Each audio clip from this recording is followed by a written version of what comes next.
Wicked next, which is something that personally, I know you're a big musical guy, so I imagine we had two different experiences. I've spoken about my in-cinema experience. I'm going to leave that there and just talk about the movie now. I had no Wicked experience. So if you listening are like me, I'll give you some background to it. Okay, so it's an adaptation of a stage musical by Stefan Schwartz and Winnie Holzman, the latter of which co-wrote the movie with Dana Fox for John M. Chu to direct. That was adapted for stage in 2003 from the Gregory Maguire novel Wicked: The Life and Times of the Wicked Witch in the West. So it is the Wicked Witch in the West's origin story. Part one and two has been highly publicized. It wasn't a surprise going in, unlike the likes of Dune. Covers the musical's first act and is the like I said, the origin story. It's something that's had a bit of a tortured production. This has been the work since 2012, although Cynthia Erivo and Ariana Grande and John Chu were signed up in 2021. And then it was delayed due to Cats getting priority over this, which is wild, and also due to COVID and then the writer's strike. It is it's the fourth longest Broadway show in history, running over 20 years. It's won 3 Tony Awards, and there's a lot of you've probably seen the interviews with Grande and Cynthia, and they are memes in themselves. But they're taking this very seriously. Revo kind of put in a lot of requests around Elphaba's costume. Elphaba, by the way, is named that way because the original. Yeah, exactly. Yeah, Frank Palm. But she put in a lot of requests around kind of the costume and stuff like that as well. So they're really putting their heart and soul into this. Decision was made in 2022 to split the movie in two to avoid cutting out songs and characters, but actually they've made it into 5 hours in what is probably actually a shorter Broadway play than the first movie. So there's a lot of padding here. The vocals were recorded live on set at the insistence of Erivo and Grande. And they had the sound recorder from Les Mis as well. And yeah, there's been a relentless marketing campaign. You've seen this movie advertised, you've heard about it. It went from the Super Bowl to the Oscars to the Olympics. There's a huge array of merchandise in this. There's some controversy in the build-up to this as well. Erivo got in arguments with fans online. It's a baggy movie in itself, and it's coming into it with baggage. Tom, I don't know if you've seen Wicked before. You're the more musical orientated of us, so I'll kind of you can give your perception from that standpoint, and I'll give my perception from coming in totally cold to this. Yeah, I have seen The Wicked twice, actually. I saw it on the West End, and I saw it when I was in Dublin recently. First things, one question. What's Dorothy's favorite band? I forgot this is Toto. I like it. Bless the rains down in Africa. Right. Anyway, yes, I saw Wicked twice. I think Wicked is a very interesting musical. For different reasons. I think it's very much for a lot of people. It can be kind of a gateway musical. It is very accessible because everyone has a vague idea of the Wizard of Oz story. In fact, when I have if I'm talking to younger kids and they're like, "Oh, I saw a show," it's nearly always Wicked, because it's a crowd pleaser. It has songs that are some pretty memorable songs. It has a lot of spectacle, and that's kind of what set it apart for me. The first time I saw it, I actually did not love it. I thought it was okay. I was blown away by a lot of the production aspects. Second time I saw it, I softened to it a lot more. I actually do quite enjoy it. My approach to this was really interesting because, as you said, this is way longer than the whole the whole musical. The whole musical is 2.5 hours, and that includes an interval. So this is already longer than the whole musical with an interval. So I think the biggest compliment I can actually give it is that the padding that you see in this isn't always really blatant. It didn't feel like forceful padding. There are scenes obviously in it where I was like, oh, that's new, or oh, this is going on a little bit longer. But I think they actually did an admirable job adapting it. And you just mentioned Cats, the movie musicals coming from stage can often be really, really bad, because there's a really hard balance to get between just filming the show as is, and then you're not adapting it for the medium of film, or else going too far from what made the musical special. This is probably one of the best musical adaptations I've seen probably since like I mean Chicago is one that I always jump to that I think is an amazing adaptation. But like this is outstanding. I thought this was excellent. I Mm. really did. And again, I went in as I would say a casual Wicked fan. I was not expecting it to be good based on the build up at the last while. I was like, this is going to be unnecessary padding. I wasn't sure about Ariana Grande as Linda. I wasn't really familiar with Cynthia Erivo, if I'm honest. And again, we had all the controversy of the press tour, and I was like, God, they just seem a bit mean girlish, and I'm not a fan of that. But also acknowledging that that was probably a lot of the media just tearing them down a little bit. I thought this was excellent. I feel like they did a really good job of making the world of Oz really interesting and fascinating. Like I said, a big part of the musical is the spectacle, and I feel like they did that without it feeling hollow and gaudy. Which is interesting because I just mentioned the Star Wars prequels, and I saw an article about that during the week where they were basically like, Wicked is is the Star Wars prequel to the World of Oz, whereas like going on with the visuals and the dynamic and all that stuff. But I won't go into that. I do think the music in this, it's mixed in a strange way. I think, a lot of musicals, and it is kind of an effect of Les Mis, which is that a lot of the live singing is a thing now because I think that gets awards. Doesn't always have to be that way, though. I feel like there are times where the music in this feels a little bit like it could have been sweetened a bit mixed a little bit better. But I feel like overall the songs in it were really, really well done. I have to say, like both of the women in this, Cynthia and Ariana, I'm on first name terms with them, obviously, were excellent. I thought they had such a great dynamic, and I feel like the Elphaba character is always the meaty role. It's an easy character to kind of latch onto, and that because of that, it was like easy. The Glinda character can really easily at times just be kind of grating and annoying. She's funny, but she's also really, really annoying. And when I saw Ariana Grande, I was like, I don't know if I like Ariana Grande that much, and I also don't know if I want her for that role. I know she passionately lobbied for this role. There's like she's been saying this like half her life that she wants to play this role. I like I have to just eat my fucking words. Like like Ariana Grande, take a bow. Like I Yeah. was not familiar with your game. She is perfect in this. She just knows exactly what the assignment is. Hilarious. There's a few things they kind of like added that made it even funnier for her that I just really enjoyed. Um, a lot of the songs in this that were songs that I'd actually heard before. I was like, not sure if I care that much about that song. And then afterwards, I was like, actually, you know what? I actually do like song. That song is actually a banger. I take it back. It's possibly a movie that goes a little bit too long. I don't say I ever got too bored, but because it was at the time where I was starting to get a bit bored, and then it moved on. Like there's aspects of it where it feels like they're in one setting for too long, and by the time you get to the other setting, can feel a little bit more rushed. I would say that would be Mm. a very minor thing. I would say pacing wise, it's very admirable, especially considering it's such a mammoth musical they made here. There's also like other great performances. Jonathan Bailey in this, a guy who again I was not familiar with. Yeah, is excellent as this kind of character that you think is kind of this himbo character, but does a really good job with it. We also have turns from Jeff Goldblum, who we don't get much of in this. We will get more of in part two. But again, I mean, like as soon as someone's like, "Hey, they got Jeff Goldblum to play the Wizard of Oz," you're like, Mm. "Done, sold, perfect." Yeah, yeah, Um, but yeah, no, I thought visually it was amazing. I thought the songs were really good. The performance was really good. I thought they nailed the chemistry between Elphaba and Linda, which basically this movie doesn't work without it. Um, mm. there's since this is a part two, and I feel like you can't talk about this without kind of speculating about part two because I'm very worried about the second part because comparatively the second act is shorter than the first. It's like an hour long. Um, the second act is kind of the stuff that we often hate about prequels, which is like, hey, and this character is this character, and this is where they got this from. There's a lot of that in the second act. I Right. also think some of the songs aren't as strong in the second act. There is some good ones in there, but I think overall the songs aren't as strong. The dynamic that they do such a good job building up in this one is less of a focus in the second one between the two witches. And I don't know how they're going to pad it as much. I've already heard an interview with the director where he said Dorothy, Dorothy's kind of an unseen character pretty much in Wicked. You kind of hear her off screen once and you don't even really hear what she's saying.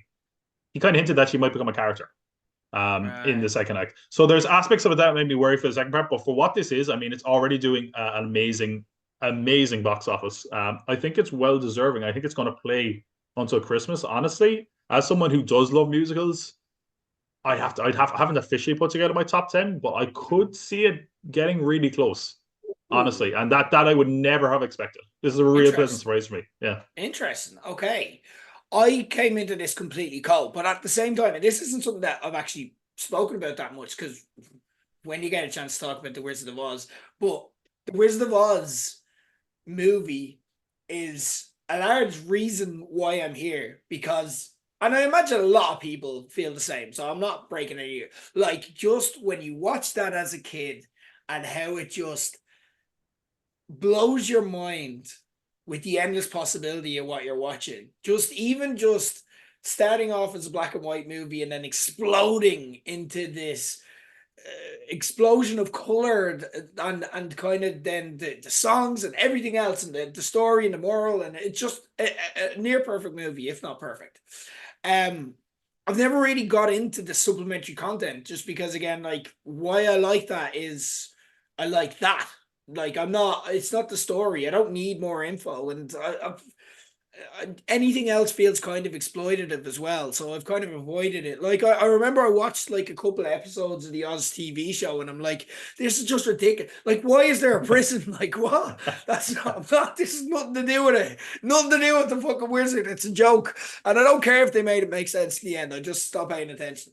Um, but I love this from the word go because I came in completely cold, not knowing anything else beyond just the outside stuff, like the build up and so on.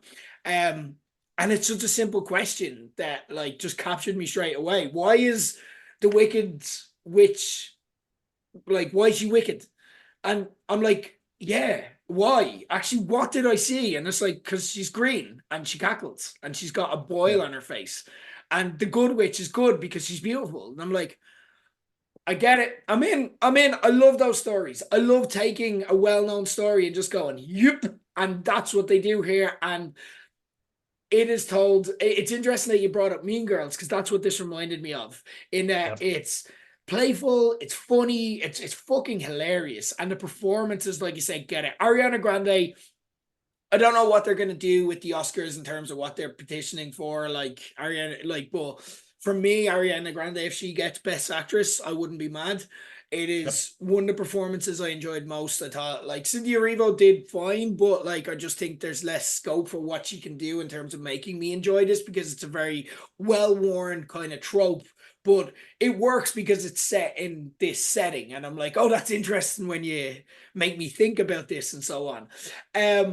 I loved this. I really, really enjoyed every second of it. It surprised me. Was it perfect? No, there were some things like the lighting a lot of people talk about.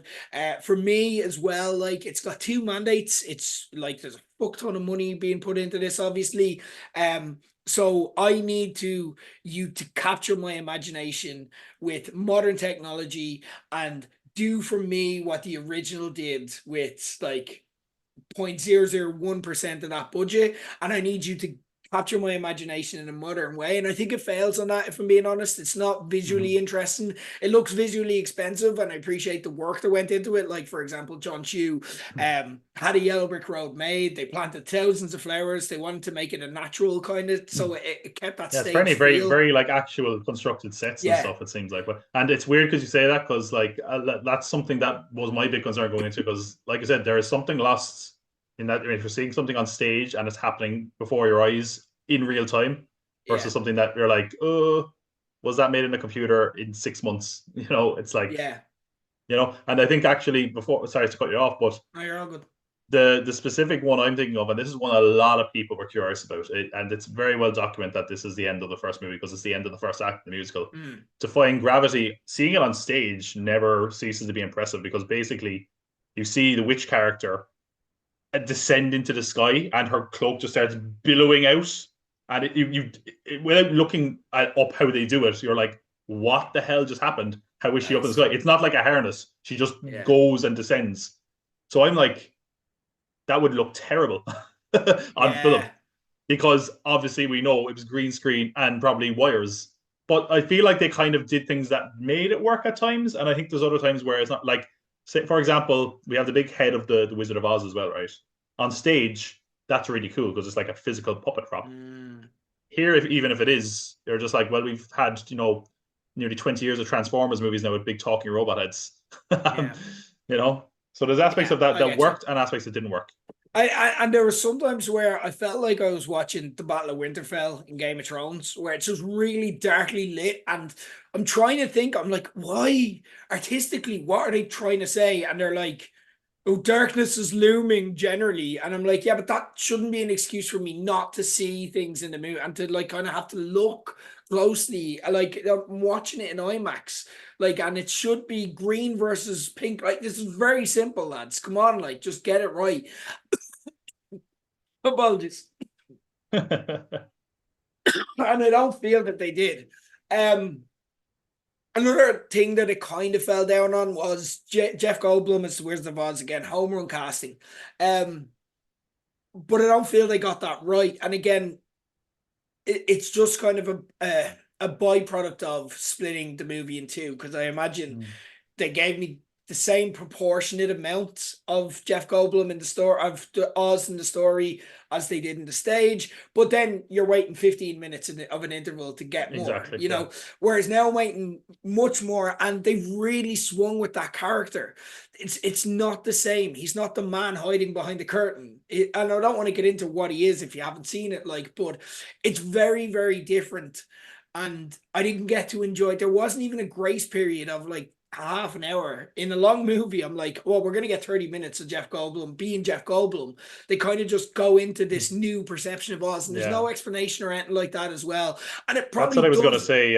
As far as when I meant it being rushed, it definitely feels like they were like, and we need to set up for the next act. And there's a lot of stuff there that just you don't get enough time to enjoy.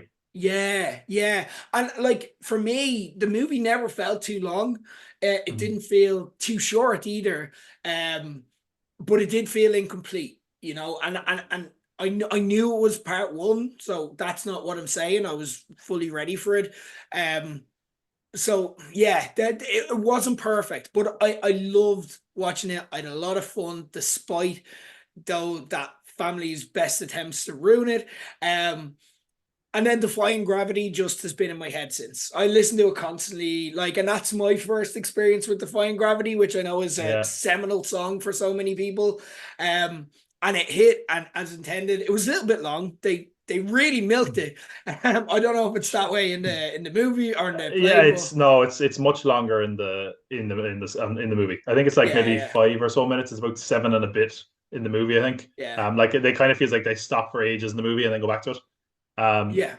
the one thing I will ask as well, this is kind of more curious again Go for it. for part two. You're a big fan of the Wizard of Oz. How are you going to feel if this kind of totally doesn't sync up with the Wizard of Oz, or kind of in some ways makes you question the whole story of the Wizard of Oz, or whether it actually lines up perfectly with it? Like I know there's already moments where they've reframed what you think of a character. What if I like it kind of makes the story of the Wizard of Oz make a bit less sense? I don't get that. I'm not one of those people who you're not going to mess with my Okay. head canon. I've got canon boundaries. I've got really Yeah. strong canon boundaries. Okay. Like I'm like I like the Wizard of. This is not connected to the movie that I loved watching as a Yeah. child.